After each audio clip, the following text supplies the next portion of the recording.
Hello viewers, मैं हरीश शुक्ल आपका स्वागत करता हूं। इस वीडियो में हम ट्रायंगल्स को थोड़ा आगे बढ़ाएंगे, उसकी कांग्रुएंसी को और एग्जाम्पल से समझेंगे।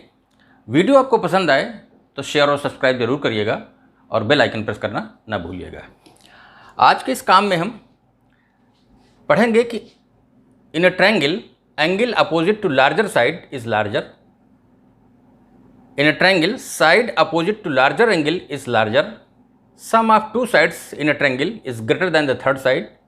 Difference of two sides is less than the third sides. उसके बाद क्वाड्रिलेटरल में हम ये रिजल्ट्स पढ़ेंगे। अब पहले इसको देख लेते हैं, उसके बाद आगे बढ़ते हैं। ये मान लीजिए आपका ट्रायंगल है, ये ट्रायंगल है मान लीजिए, और इस ट्रायंगल में हमको प्रूव करना है कि angle opposite to larger side is larger. मान लीजिए ये एंगल है और ये साइड जो है ये लार्जर है, ये साइड लार्जर है और ये साइड स्मॉलर है।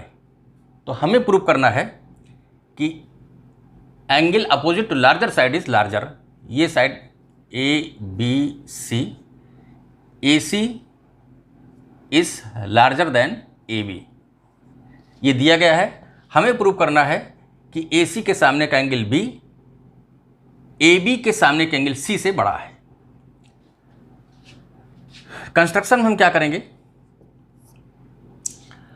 AC को AB से बढ़ा दिया गया है तो हम AC में से AB के बराबर एक आर्क लेकर के यहां कट कर लेंगे। इसको आप D कह दीजिए। तो हम AB के बराबर AD कट कर लेंगे AC में से, क्योंकि AC AB से बड़ा है तो हम ऐसा कर सकते हैं। उसके बाद इसको आप ज्वाइन करिए। कंस्ट्रक्शन में हमने BD को ज्वाइन कर दिया है। जब BD को ज्वाइन कर दिया है, AB AD बराबर हैं, तो अब आपका ये एंगल और ये एंगल बराबर हो जाएगा। जब ये एंगल और ये एंगल बराबर हो गया तो आपका AB जो है, प्रूफ में आपका AB जो है वो बराबर हो गया AD के। अब यहाँ पर देखें, ये जो एंगल D है ये ट्रायंगल BDC का एक्सटीरियर एंगल है, इसलिए ट्रायंगल ये एंगल जो ADB है ये इस एंगल C से बड़ा है। एक्सटीरियर एंगल हमेशा दोनों के सम के बराबर होता है, इसलिए ये बड़ा हो जाएगा। जब एंगल D ही एंगल C से बड़ा हो गया और एंगल D B के केवल इस पोर्शन के बराबर है तो पूरा B तो आपका C से बड़ा होगा ही। तो ये पहला रिजल्ट हमने प्रूव किया कि अगर AC AB से बड़ा है तो AC के सामने का एंगल AB के सामने के एंगल से बड़ा होगा। एक बार इसको फिर से समझ लें। AB के बराबर AD हमने कट किया, BD को ज्वाइन किया। जब BD को ज्वाइन किया हमने तो हमारा ABD आइसोसेलेस ट्रायंगल बन गया। एंगल D यहाँ पर जो है वो इससे बड़ा होगा, क्योंकि ये एक्सटीरियर एंगल है DBC का। जब D ही बड़ा है तो D तो B के एक पोर्शन के बराबर है, ये साइड इसके बराबर है तो ये एंगल इसके बराबर हो जाएगा। अब पूरा B तो ये है, तो पूरा B तो D से भी बड़ा है और D ही जब C से बड़ा है तो एंगल B C से बड़ा हो जाएगा। इस तरीके से angle opposite to larger side is larger. अब इसको मिटाते हैं और दूसरा केस देखते हैं। दूसरा केस कहता है side opposite to larger angle is larger. अब हमको एंगल B दे दिया गया है, बड़ा है C से। अब दूसरे केस में गिवन है angle B is greater then angle C, और हमें प्रूव करना है कि B के सामने की side AC to show that AC is greater than AB। ध्यान दें, मेथड ऑफ कंट्राडिक्शन से ही हम प्रूव करेंगे। प्रूफ में हम लिख सकते हैं कि AC is equal to AB। तीन ही केस हो सकते हैं। अगर AC AB से बड़ा नहीं है तो फिर दो ही केस बचेंगे। AC या तो AB के बराबर होगा और AC is less than AB होगा। तो if AC is not greater than AB, then दो ही केस बचेंगे। AC या तो AB के बराबर होगा या फिर AC AB से छोटा होगा। हम प्रूव करेंगे कि ये दोनों केस नहीं हो सकते। अगर AC AB के बराबर है, AC AB के बराबर है, तो फिर एंगल B एंगल C के बराबर होगा, क्योंकि ये ट्रायंगल आइसोसेलेस ट्रायंगल बन जाएगा। AC angle B angle C के बराबर होगा, which is not the case. Angle B is given that angle B is greater then angle C। इसका मतलब AC AB के बराबर नहीं होगा। अब AC अगर AB से छोटा है तो फिर AB AC से बड़ा हो जाएगा और AB के सामने का एंगल C AC के सामने का एंगल B से बड़ा हो जाएगा। ये भी गलत है क्योंकि B को बड़ा दिखाया गया है। इसका मतलब यही केस सही है, AC AB से बड़ा होगा। तो हम ये प्रूव कर चुके कि अगर लार्जर साइड है तो उसके सामने का एंगल स्मॉलर साइड के सामने के एंगल से बड़ा होगा और इसी तरीके से उसका अपोजिट भी। अब देखते हैं sum of two sides of a triangle is greater than the third side. तो अब यहाँ पर कोई ट्रायंगल आप लीजिए, sum of two sides is greater than the third side. हम क्या करते हैं, ये A है, B है, C है। मान लीजिए हमको दिखाना है कि AB plus AC is greater then BC।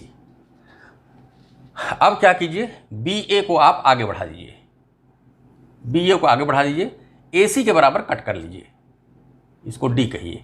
अब AD और BC AC बराबर हो जाएंगे। अब इसको आप ज्वाइन कर दीजिए। अब यहाँ पर AD जो है वो AC के बराबर है, इसका मतलब ये एंगल इसके बराबर हो गया। तो पूरा एंगल जो C है ये इस एंगल से बड़ा हो गया। तो ट्रायंगल BDC में अगर आप देखें तो ये जो एंगल C है ये D से बड़ा हो गया। तो एंगल C के सामने की साइड जो है वो BD ये ग्रेटर हो गया इस D के सामने की साइड BC से। और ये BD आपके क्या है, BA प्लस AD, ये हो जाएगा BA plus AD greater than BC। और इसको लिख सकते हैं BA प्लस AD AC के बराबर है, तो AC ग्रेटर दैन BC। और BA प्लस AC आपने देखा कि दो साइड्स का सम तीसरी से बड़ा हो गया। अब हम प्रूव करेंगे difference of two sides is less then the third side. ये फिगर देखें ABC, इसमें AB minus BC greater than हम प्रूव करेंगे, लेस देन हम प्रूव करेंगे AC।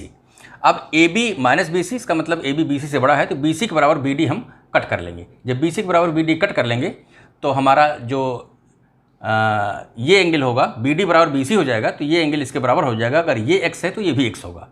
ध्यान दें, ये X एक्सटीरियर एंगल है ट्रायंगल ADC का, तो X इससे बड़ा है, यानी कि ये X जो है इससे बड़ा है।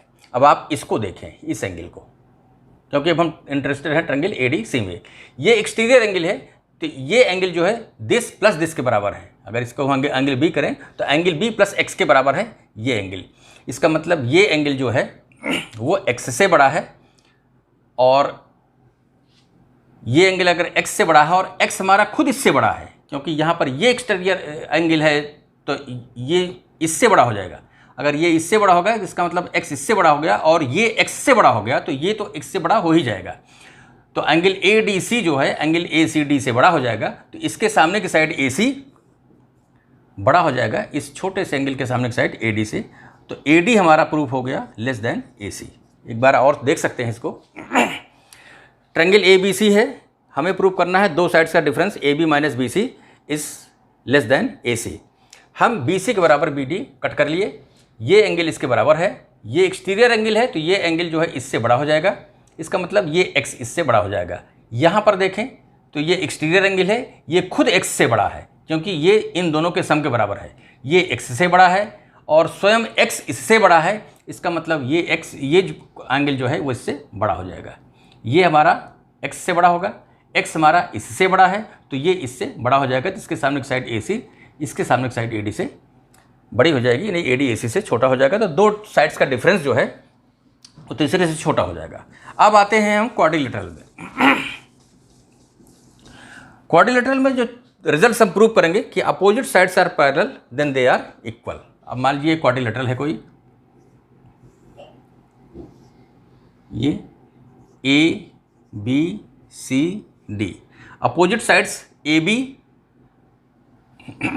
पैरेलल DC और BC parallel AD। Opposite sides are parallel दिया है, तो हमें प्रूव करना है कि देन दे आर इक्वल। आप इसको मिला दें, AC या BD किसी एक को मिला दें। जब अपोजिट साइड्स आर पैरेलल दिया है तो DC is parallel to AB, तो ये वाला एंगल आपका इसके बराबर हो जाएगा। इसी तरीके से AD is parallel to BC, तो ये वाला एंगल इसके बराबर हो जाएगा। ये दोनों अल्टरनेट एंगल हैं इसलिए बराबर हो जाएंगे। अब AC जो है वो कॉमन है, तो हम ट्रायंगल लेंगे ADC और ABC, triangle this and triangle this. इसमें आपने देखा एंगल DAC बराबर एंगल BABCA और एंगल DCA बराबर एंगल BAC। ये अल्टरनेट एंगल, ये भी अल्टरनेट एंगल लिखना ही रहे हैं। और AC is equal to AC, ये आ जाएगा कॉमन।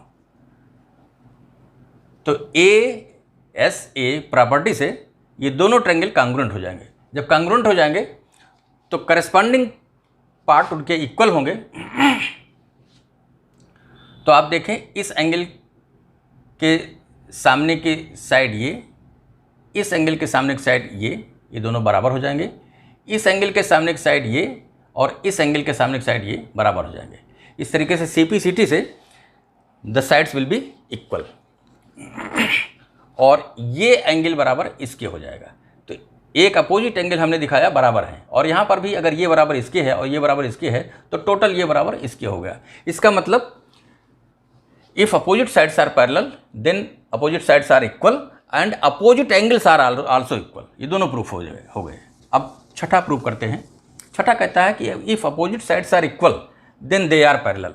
अब की बार हम अपोजिट साइड्स को इक्वल ले लेंगे और प्रूव करेंगे कि वो पैरेलल है। आप देखिए ये हमारा ABCD है। अब की बार है AB बराबर DC और AD बराबर BC। ज्वाइन करिए किसी को, मैंने ज्वाइन किया, ये कोई डायगोनल ज्वाइन कीजिए, मैंने AC को ज्वाइन किया।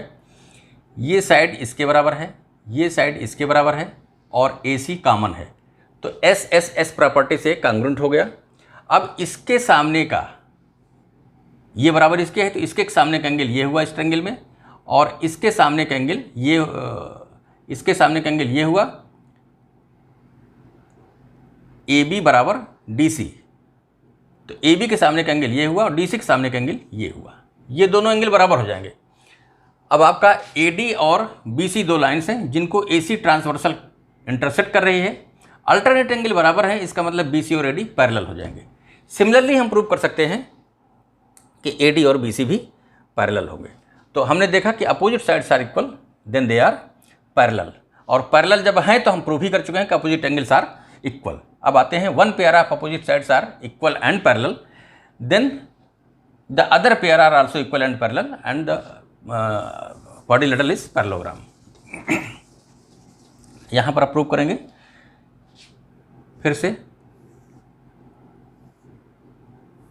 ये हमारा ABCD है।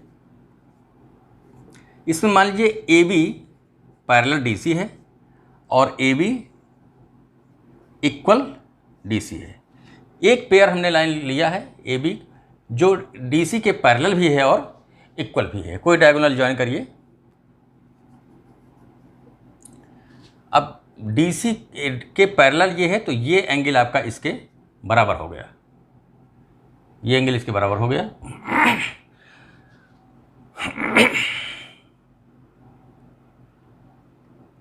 सॉरी, इसके बराबर हो जाएगा। Alternate angle DC is parallel to AB, AC intersect कर रही है, तो अल्टरनेट एंगल ये आपका इसके बराबर हो गया, और ये बराबर इसके दिया भी गया है, और AC आपका कॉमन है। तो AC साइड फिर एंगल A फिर साइड AB, यहाँ पर DC फिर एंगल दिस फिर साइड ये। तो या आप देख सकते हैं दिस एंगल दिस उसके बाद एंगल दिस फिर साइड दिस, और यहाँ पर दिस फिर एंगल दिस और साइड दिस। तो SAS और यहाँ भी SAS से कांग्रुएंट हो जाएंगे। जब कांग्रुएंट हो जाएंगे तो आपका इस एंगल का जो बराबर था सामने के साइड AD, इसके सामने के साइड BC के करस्पॉन्डिंग पार्ट होगा और ये फिर इक्वल हो जाएंगे। और AC के सामने ये एंगल पड़ेगा और दूसरे ट्रायंगल में इसके सामने ये एंगल पड़ेगा, तो अपोजिट एंगल्स आपके इक्वल भी हो जाएंगे। तो हमने प्रूव किया कि अगर एक पेयर आपका इक्वल एंड अपोजिट है तो दूसरा पेयर भी आपका ये BC और इसके इक्वल हो भी गया है, और कांग्रुएंट जब हो चुके हैं तो ये एंगल इसके आपके क्या होगा, CPCT से ये एंगल इसके बराबर होगा, और अल्टरनेट है तो आपका ये लाइन इसके पैरेलल भी होगी। अब हम प्रूव करेंगे कि डायगोनल बाइसेक्ट ईच अदर। अच्छा, इसमें से कोई भी कंडीशन मीट हो रही हो, opposite sides are parallel, opposite sides are equal, opposite sides are parallel, opposite sides are equal, one pair of opposite sides equal and parallel, कोई भी मीट हो रही तो ऐसे क्वाड्रिलेटरल को हम पैरेललोग्राम कहेंगे। अब आते हैं पैरेललोग्राम की डिफिनीशन जो है, इन तीनों में से आप कोई भी दे सकते हैं कि in quadrilateral if opposite sides are parallel then it is a parallelogram, या हम दे सकते हैं if opposite sides are equal then it is a parallelogram, if one pair of opposite sides are equal and parallel even then it is a parallelogram. आइए diagonal bisect each other ये prove करते हैं। अब parallelogram पर हम आ गए। अब ये हमारा पैरेललोग्राम ही है, ये A है, ये B है, C है, D है। डायगोनल्स बाइसेक्ट ईच अदर, इसको आप मिलाइए और यहाँ से आप इसको मिला दीजिए। दोनों डायगोनल हमने खींच दिया है। कोई ट्रायंगल ले लीजिए, ये डायगोनल मान लीजिए ऊपर इंटरसेक्ट कर रहे हैं, और मान लीजिए ये ट्रायंगल और ये ट्रायंगल हम ले लेते हैं। पैरेललोग्राम है, ये एंगल बराबर इसके होगा, अल्टरनेट एंगल है क्योंकि ये और इसके पैरेलल है, ये एंगल इसके बराबर होगा अगेन, और इस तरीके से पैरेललोग्राम है तो AB जो है DC के बराबर भी होगा, इक्वल भी है और बराबर भी है। तो ये ट्रायंगल और ये ट्रायंगल कांग्रुएंट हो जाएंगे। जब कांग्रुएंट हो जाएंगे तो इसके सामने की साइड OC, ये एंगल इसके बराबर था तो इसके सामने साइड OA के बराबर होगा, तो ये तो बाइसेक्ट हो गया। अब आइए यहाँ पर देखते हैं, इस एंगल के सामने की साइड ये OB और ये बराबर इसके था तो इसके सामने साइड OD के बराबर है, तो OB और OD भी बराबर हो गए। इस तरीके से हमने देखा कि डायगोनल बाइसेक्ट हो गए। उसके बाद आते हैं diagonal of rhombus bisect at right angles. अब रोम्बस क्या है? कोई पैरेललोग्राम जिसकी चारों साइड्स बराबर हैं उसको हम रोम्बस कहते हैं। तो पैरेललोग्राम जिसकी चारों साइड्स बराबर हैं उसको हम रोम्बस कहेंगे। इसको मिला दीजिए, ये A B C D है, तो ABCD हमारा रोम्बस हुआ क्योंकि यहाँ पर AB बराबर BC बराबर CD बराबर DA है। इनके बाइसेक्ट जो हैं diagonals of rhombus bisect at right angles, right angle पर बाइसेक्ट करते हैं। बाइसेक्ट करते हैं ये तो हम प्रूव करना नहीं हमको, क्योंकि रोम्बस भी एक पैरेललोग्राम है, पैरेललोग्राम के डायगोनल बाइसेक्ट करते हैं, ये हम प्रूव कर चुके हैं। अब आइए इस ट्रायंगल को और इस ट्रायंगल को लीजिए। रोम्बस है, ये एंगल साइड इसके बराबर है, ये साइड इसके बराबर है। बाइसेक्ट कर ही रहे हैं तो ये बराबर इसके हो जाएगा और ये कॉमन है ही है, तो ये क्या हो जाएंगे? कांग्रुएंट हो जाएंगे। उसी प्रॉपर्टी से S ये साइड इसके बराबर है क्योंकि चारों साइड्स बराबर थी, ये बराबर इसके है क्योंकि डायगोनल बाइसेक्ट कर रहे हैं, और ये साइड दोनों ट्रायंगल में कॉमन है। तो अब देखें जब कांग्रुएंट हो जाएंगे तो ये एंगल और ये एंगल बराबर हो जाएंगे CPCT से। तो अगर ये x है तो ये भी x है, लेकिन ये दोनों लीनियर पेयर है। लीनियर पेयर है तो इनका सम 180 होगा। सम 180 है दो एंगल्स का और दोनों बराबर हैं तो दोनों 90 डिग्री होंगे। इस तरीके से बाइसेक्ट कर रहे हैं 90 डिग्री पर। रोम्बस के डायगोनल्स 90 डिग्री पर बाइसेक्ट कर रहे हैं। अब लास्ट में हम देखते हैं अगर कोई क्वाड्रिलेटरल है, और उसके अपोजिट एंगल्स इक्वल हैं, तो हम प्रूव करेंगे कि फिर वो पैरेललोग्राम है।